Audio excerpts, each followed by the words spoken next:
magandang umaga po. Ako po si Karen, isa po ko sa mga members po ng Front Row at ngayong araw papa-encash po ako ng 3 linggong income ko with Front Row. So before ko po ipa-encash, check mo natin magkano po yung kinita ko sa 3 linggo. So yung January 14, 2016 ko pong income is 26,100 pesos plus 14,400. And then after 1 week po, January 21, 23,400 pesos plus 7,200 pesos plus 4,500. And then after 1 week, January 28 naman po, 18,450 plus 9,000 plus 2,250.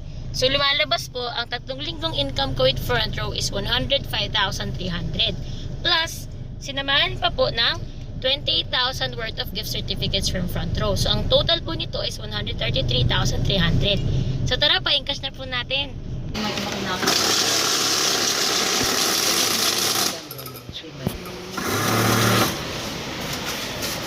So sabi ko, doon kami nagkalitaktakan dalawa. Nagkalitaktakan kami.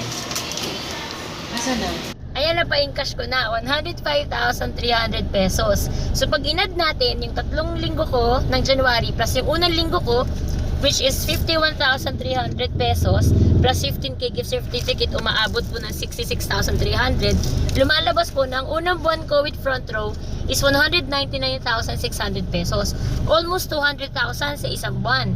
So, meron pa akong Feb hanggang December. So, yayayain ko na kayo lahat dapat mag-Front Row na tayo para maging maganda ang taon natin ng 2016. So, tara na! Front Row na! See you in the Front Row, guys! Bye!